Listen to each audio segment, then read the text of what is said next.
Boas-vindas a mais uma exploração de ideias. Sabe, é muito fácil a gente olhar para os nossos celulares e achar que a internet simplesmente inventou a democratização da informação. Mas a verdade é que as sementes desse acesso universal foram plantadas há centenas de anos pelas mentes mais revolucionárias da Europa do século XVIII. Vamos direto ao maior símbolo da nossa era, a Wikipédia. Um projeto colossal, mantido por voluntários, onde absolutamente qualquer pessoa com acesso à internet é um colaborador em potencial. Cada um de nós pode entrar lá, editar e ajudar a aprimorar o maior repositório de saberes de toda a história humana. É um esforço coletivo impressionante. Mas isso nos leva a uma reflexão bem profunda. Como, afinal de contas, a gente chegou a esse ponto? A ideia de que o conhecimento deveria ser acessível, gratuito e construído coletivamente não caiu do céu junto com os computadores, não é mesmo? Essa abordagem absurdamente democrática em relação à informação tem raízes históricas profundas que literalmente moldaram o nosso mundo moderno. E, falando em raízes, a ambição de reunir e compilar todo o conhecimento humano não é de forma alguma um fenômeno da internet. Para encontrar a origem dessa vontade ousada, a gente precisa voltar no tempo, direto para o século XVIII. E aqui a coisa fica muito interessante. A famosa enciclopédia francesa, idealizada por Diderot e d'Alembert lá no século XVIII, tinha exatamente o mesmo objetivo da nossa Wikipédia de hoje, propagar o conhecimento. Mas a execução foi incrivelmente diferente. Enquanto hoje o modelo é totalmente voluntário e sem fins lucrativos, a primeira enciclopédia era restrita a um clube exclusivíssimo de especialistas. E pasmem, foi um negócio extremamente lucrativo para quem produziu. Ou seja, ambas buscaram socializar o saber, mas seguiram caminhos radicalmente distintos. Agora, essa enciclopédia original não foi apenas um livro isolado que alguém decidiu escrever. Ela foi o grande fruto, a obra máxima de um movimento intelectual muito mais amplo e revolucionário. Foi um período em que a mente humana passou por um verdadeiro despertar. Estamos falando, claro, do Iluminismo. O nome em si já entrega o jogo. Os pensadores da época viam a si mesmos como os portadores da luz. E o que era essa luz? Era a razão, o simples e poderoso ato de pensar por conta própria.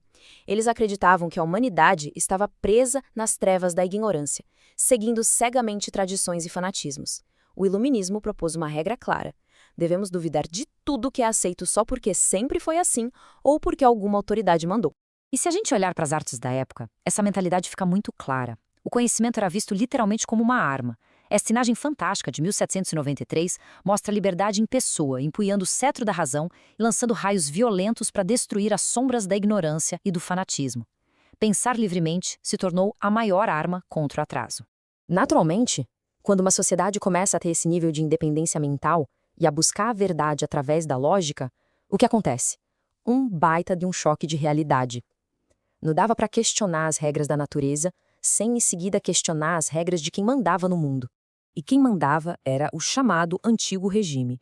Imaginem só viver em um sistema assim, monarquias absolutistas, onde um rei tinha o poder total e inquestionável e era sustentado por privilégios absurdos da nobreza e do clero. Para a esmagadora maioria da população, o que sobrava? Bom, sobrava o silêncio, a intolerância religiosa e a falta total de liberdade. Foi exatamente contra isso que os iluministas bateram de frente. Para entender como essa mudança monumental aconteceu, vamos conhecer de perto os grandes disruptores daquela época. Essa galera colocou a própria vida e a liberdade em risco para desafiar os poderosos, e o que eles pensaram lá atrás é basicamente o que sustenta a nossa organização política até hoje.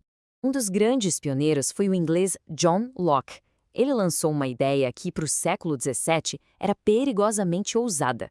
A ideia de que nós já nascemos com direitos naturais e inalienáveis: vida, liberdade e propriedade. Para Locke, os governos não existem por direito divino, mas apenas como uma ferramenta para proteger esses direitos. E o mais radical de tudo, se um rei tentasse ser absolutista e tirasse esses direitos, o povo não só podia, como tinha o direito moral de se rebelar e derrubar o governo.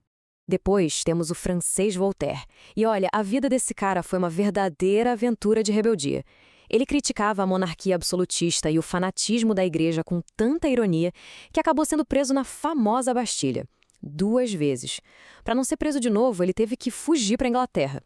Lá ele ficou encantado com a liberdade britânica e escreveu as Cartas Inglesas. Foi um jeito super inteligente de elogiar a liberdade de expressão de fora para escancarar a intolerância que acontecia dentro do próprio país. E o ponto crucial da luta de Voltaire fica eternizado nessa citação, frequentemente atribuída a ele. Posso não concordar com nenhuma palavra do que é dito, mas defenderei até a morte o direito de dizê-las. Até os dias de hoje, essa é provavelmente a defesa histórica mais poderosa e definitiva da liberdade de expressão que a gente tem. Toda essa liberdade de pensamento e essa ousadia toda para questionar dogmas acabaram gerando uma era de otimismo gigantesco. A humanidade mudou a lente através da qual via o mundo. Em vez de aceitar passivamente os mistérios divinos, as pessoas queriam investigar, queriam entender. A visão de mundo dessa época era fascinante. Primeiro, eles acreditavam que o universo funcionava baseado em leis naturais e superlógicas. E detalhe, a maioria não negava Deus, não. Eles só viam Deus como um grande relojoeiro, uma entidade que criou o mundo, deu corda nas engrenagens e deixou a gente descobrir como o mecanismo funciona por conta própria. A crença inabalável era de que, usando a razão, a gente marcharia direto para um progresso contínuo. E quem levou isso a sério na prática foi gente como o brilhante Antoine Lavoisier. Ele aplicou a razão e a experimentação empírica com tanta precisão que literalmente transformou a química na ciência moderna que a gente estuda hoje.